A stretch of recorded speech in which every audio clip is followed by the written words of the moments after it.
वो राजा जंगल में वेश्याओं के साथ वेश्यावृत्ति कर रहा था।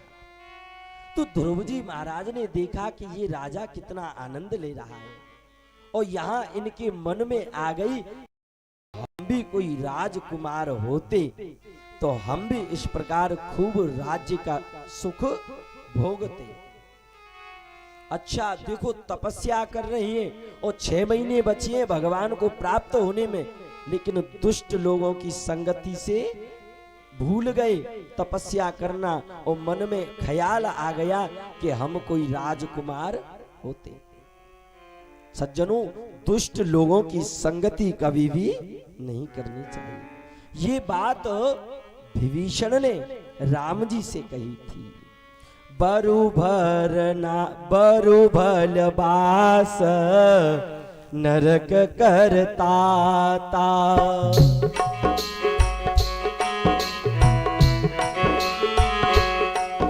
बरु भल बास नरक करता ता,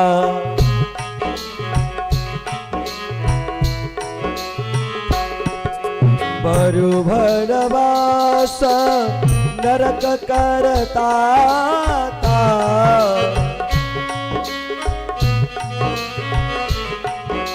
दुष्ट संग नहीं देह विधाता।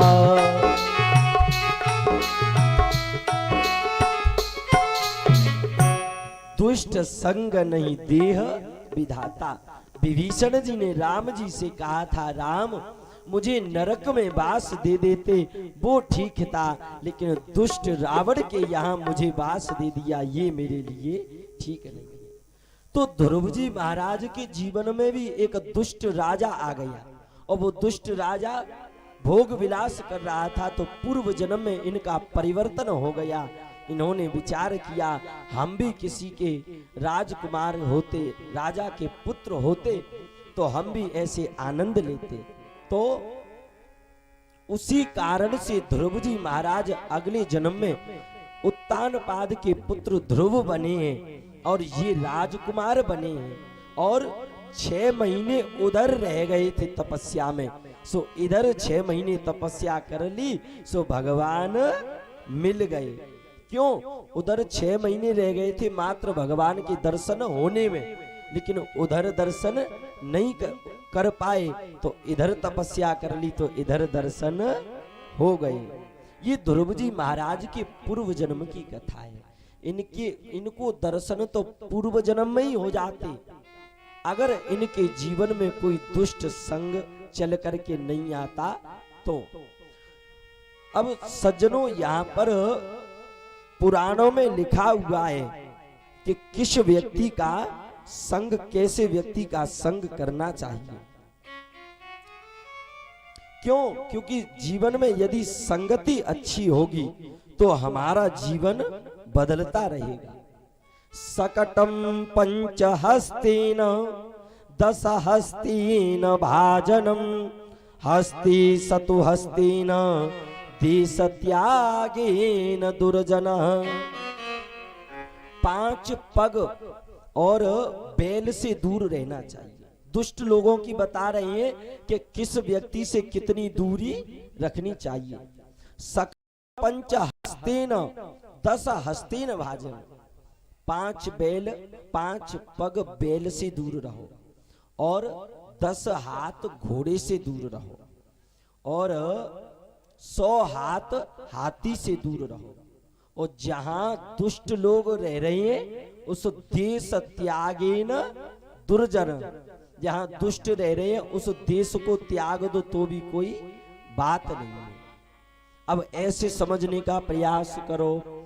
10 हाथ झूठाते, 20 हाथ खूंटाते। 10 हाथ झूठाते और 20 हाथ खूंटाते, 30 हाथ दूर रहो चोरी और जुआरी ते। 30 हाथ चोरी और जो जुआरी होते उनसे दूर रहो।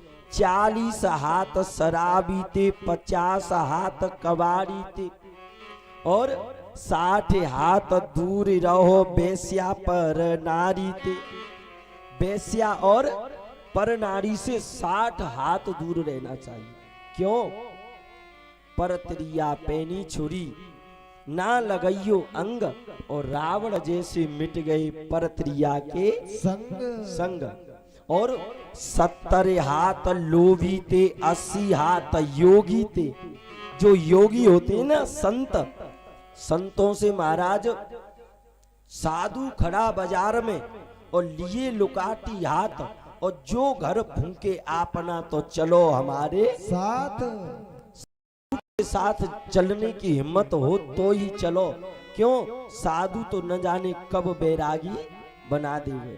तो 70 हाथ लोभी ते, 80 हाथ योगी ते, 100 हाथ कारे ते, 1000 हाथ सारे ते। अच्छा, अब बुरो मत मानिए, 100 हाथ कारे थे, तो जो कार्य है वो बुरो मत मानिए। अच्छा, एक बात बताएं, आदमी बाहर से काला है चल जाएगा, लेकिन अंदर से जो काले हैं ना वो नहीं चलेंगे। भैया, जो बाहर से काले हैं उनको हृदय से लगा लो, और जो अंदर से काले हैं उनसे दूर की राम राम कर लो। अब जीवन में ऐसे ऐसे लोगों से इतनी इतनी दूरी बना करके रखनी चाहिए। तो दुष्ट संग नहीं देह विधाता, संतों की संगति मिले तो भगवत दर्शन हो जाए। तो ये ध्रुव जी महाराज के पूर्व जन्म की कथा थी। अब यहां पर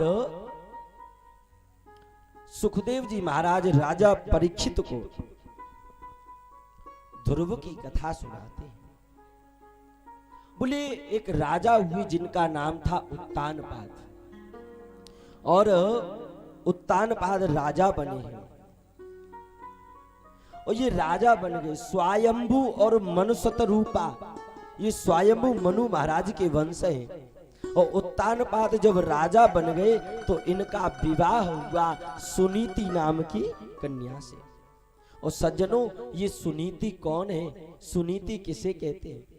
सुष्टुम नीतिम प्रवर्तति सह सुनीति। जो सदैव अच्छाई का काम करती है उसे सुनीति कहते हैं। तो उत्तानपाद का विवाह सुनीति के साथ में हुआ, लेकिन इनके कोई संतान नहीं हुई, तो इन्होंने दूसरा विवाह कर लिया सुरुचि नाम की कन्या से। और ये सुरुचि कौन है?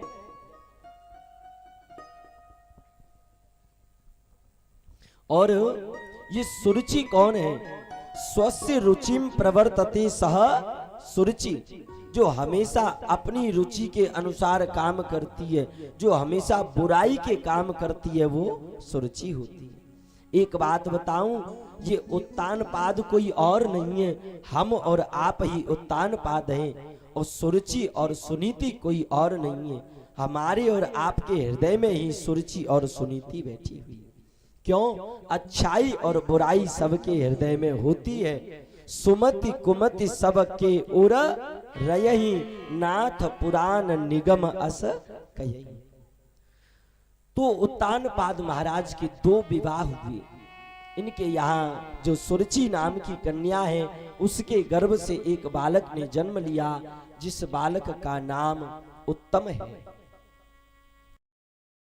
नाम की कन्या है, उसके गर्भ से एक बालक ने जन्म लिया, जिस बालक का नाम ध्रुव है। ध्रुव जी महाराज हो। और श्री ध्रुव जी महाराज धीरे धीरे बड़े हुए। एक दिन उत्तानपाद राजा जंगल से आखेट खेल करके आए थे, गद्दी पर बैठे हैं। ध्रुव का मन हुआ पिता से मिलने का, लेकिन द्वारपालों ने मिलने नहीं दिया। एकदा सुरुचे पुत्र ममारोप्य लालयन्, उत्तमः नारुरुक्षन्त ध्रुवं राज्याभिनन्दतः। ध्रुव जी महाराज जब द्वारपालों से कहते हैं कि मुझे पिता से मिलना है, तो द्वारपाल ध्रुव जी को पिता से मिलने नहीं देते। और ध्रुव जी जबरदस्ती जाकर के पिताजी पिताजी कह के गोद में बैठ जाते हैं उत्तानपाद की। और उत्तान पाद भी ध्रुव को अपने बेटे को गले से लगा लेते हैं। लेकिन सुरुचि को दिखा, अरे ये तो सौतेली का पुत्र है। सुरुचि ने बाह पकड़ के ध्रुव को नीचे उतार दिया। अरे इस गोद में बैठना चाहता है तो भगवान की भक्ति कर, और भगवान की भक्ति करने के बाद वरदान मांग लेना कि सुरुचि मैया की कोख से जन्म दे दो। और ध्रुव को यहां से रोते रोते ध्रुव सुनीति के पास गए। मैया सुनीति से रो रो करके प्रार्थना करने लगे ध्रुव। और जब ध्रुव रो रो करके प्रार्थना करने लगी तो सुनीति मैया ने अपने ध्रुव को वही ज्ञान दिया है जो ज्ञान लक्ष्मण जी को प्राप्त हुआ था माता सुमित्रा से। तो ज्ञान दिया है। जरा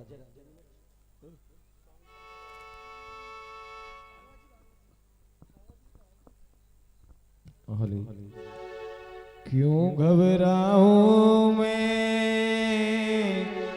मेरा तो श्याम से नाता है। क्यों घबराऊं मैं, मेरा तो श्याम से नाता है।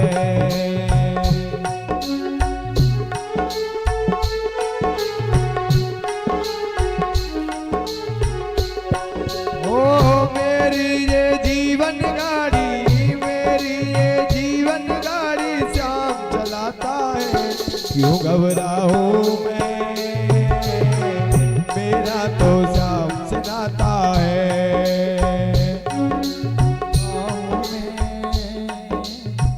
मेरा तो श्याम से नाता है।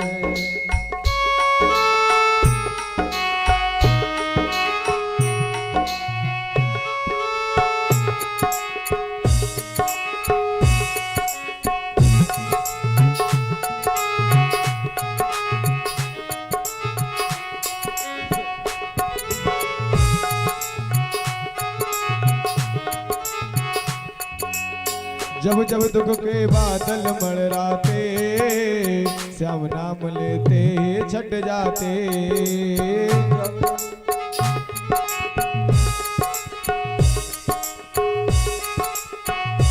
हो जब जब दुख के बादल मड़राते, श्याम नाम लेते छट जाते।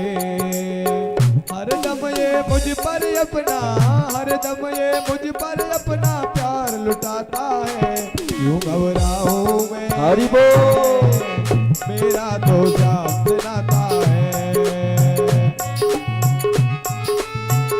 बाल कृष्ण लाल की हो।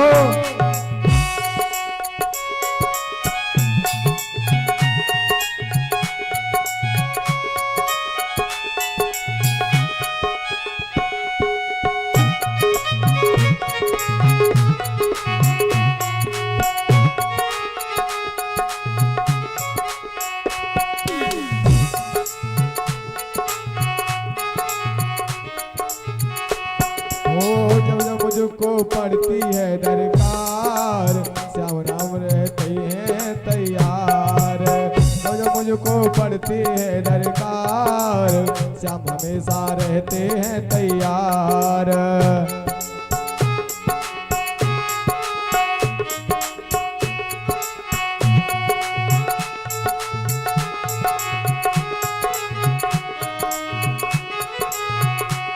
हो हरदम ये मुझ पर अपना, हरदम ये मुझ पर अपना प्यार लुटाता है। क्यों घबराऊं, मेरा तो श्याम से नाता है।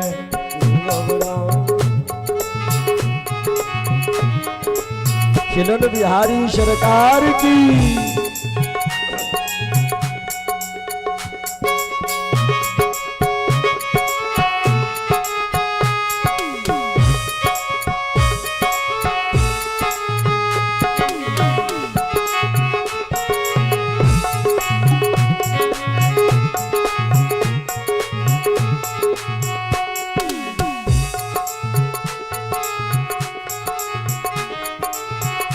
क्यों घबराऊं मैं, मेरा तो श्याम से नाता है।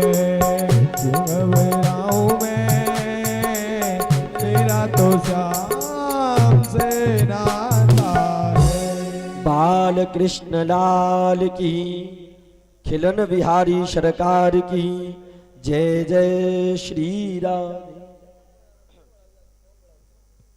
हले जय राधे।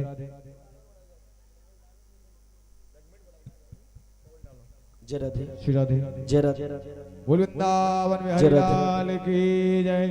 जय श्री राधे राधे। जय राधे श्री राधे। जय राधे।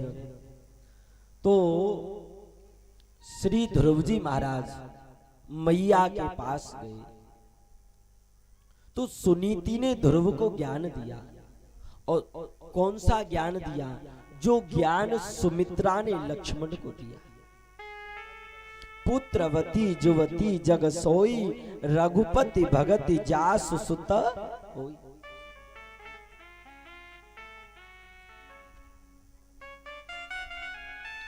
तो यहां पर ज्ञान दिया है। ध्रुव जी महाराज से सुनीति कहती है, अरे संसार की गोद में बैठने के लिए इतना रो रहा है, अरे परमात्मा की गोद में बैठ जा। एक बार उसकी गोद में बैठ गया तो फिर संसार में तुझे कोई भी उतार नहीं पाएगा। अच्छा मैया, वो परमात्मा कहाँ मिलता है? अरे बेटा, भगवान को प्राप्त करने के लिए कठोर तपस्या करनी पड़ती है। आज ध्रुव जी महाराज रात्रि के 12 बजे चल दिए भगवान को प्राप्त करने के लिए। माता को प्रणाम किया।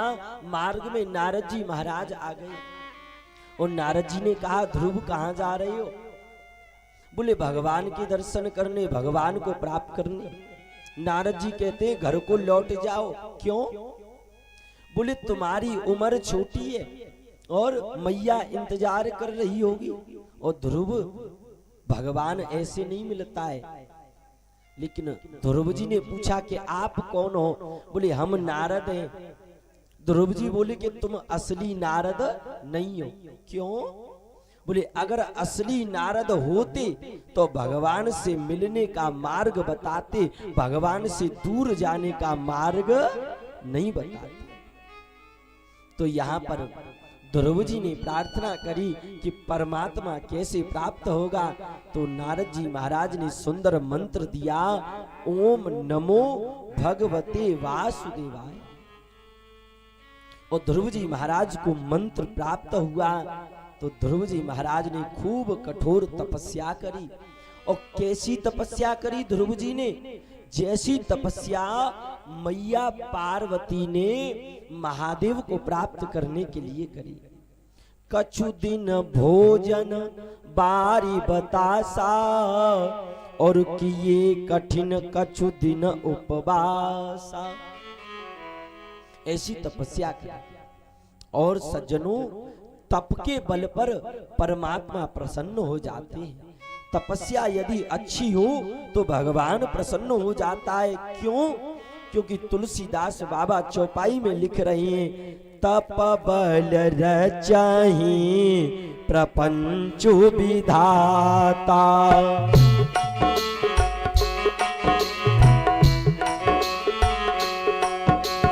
तप बल रचाहि प्रपंच विधाता।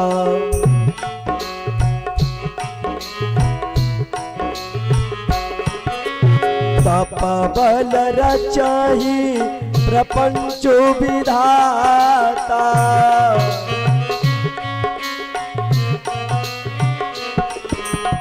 तप बल विष्णु सकल जगत्राता।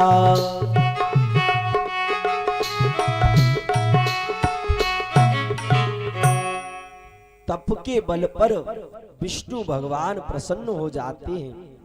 तो ध्रुव ने तपस्या करी। कैसी तपस्या?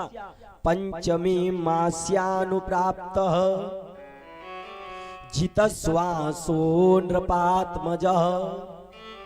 पहला महीना लगा तपस्या को तो ध्रुव जी फल खाते हैं और जल पीते हैं और बैठ के तपस्या कर रही हैं। दूसरा महीना लगा तो फलों को खाना बंद कर दिया, और तीसरा महीना लगा तो जल को पीना बंद कर दिया। चौथा महीना लगा तो जल के अंदर आधे खड़े होकर तपस्या कर रहे हैं। और 5वें महीने में पंचमे मास्यानु प्राप्त जितः श्वासो नृपात्मदः, 5वां महीना लगा तो श्वासों को ही जीतना प्रारंभ कर दिया। ध्रुव जी महाराज ने श्वासों को लेना बंद कर दिया। स्वर्ग में अफरा तफरी मच गई। देवता घबरा गए, भगवान के पास गए, प्रभु प्रभु हमें श्वास लेने में परेशानी हो रही है। तो भगवान ने कहा चिंता मत करो, धरती पर मेरा एक भक्त है ध्रुव, मुझे प्राप्त करने के लिए तपस्या कर रहा है। देवता बोले भगवान अब जल्दी से उस ध्रुव को दर्शन दे दो।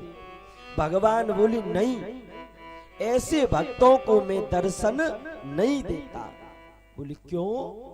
बोले देवताओं ऐसे भक्तों को मैं दर्शन नहीं देता, ऐसे भक्तों के तो मैं स्वयं चल के दर्शन करता हूं। और यहां पर स्वयं